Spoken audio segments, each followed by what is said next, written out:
You're listening to Migrant Detainees May Remain at Alligator Alcatraz, Appeals Court Rules, a news story written by Lori Raza and read by an AI-generated voice.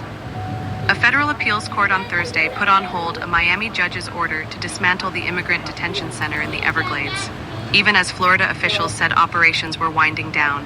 A 3-judge panel of the 11th Circuit Court of Appeals in Atlanta, in a 2-1 vote, handed a victory to the administration of Florida Governor Ron DeSantis, Republican, who said the temporary facility at an old airstrip in the Big Cypress National Preserve was necessary as a force multiplier for President Donald Trump's crackdown on illegal immigration.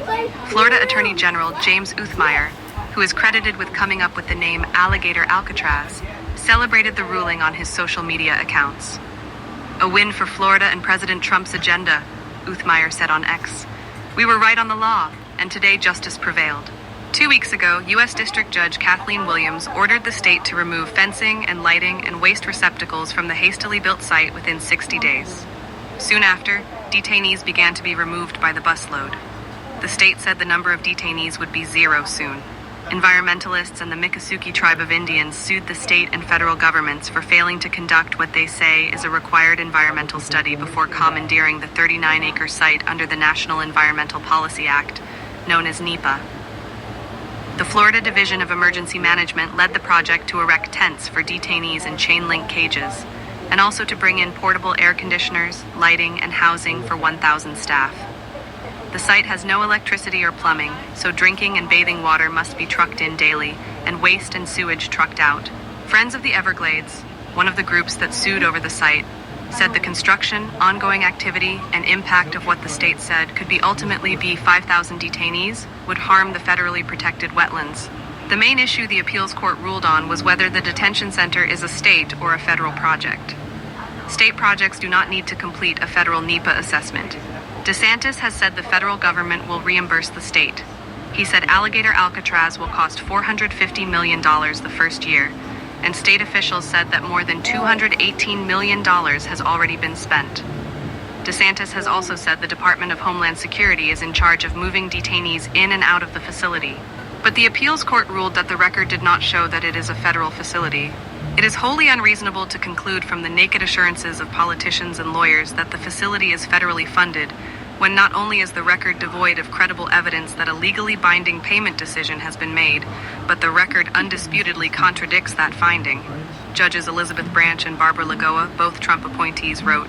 They also said environmental harms could happen because there is no governmental project, especially one enacted in exigent circumstances, that does not pose some countervailing risk. But they added that closing down the detention center will inevitably compromise DHS's ability to keep criminal aliens detained, protect the law-abiding public, enforce immigration laws, and maintain border security.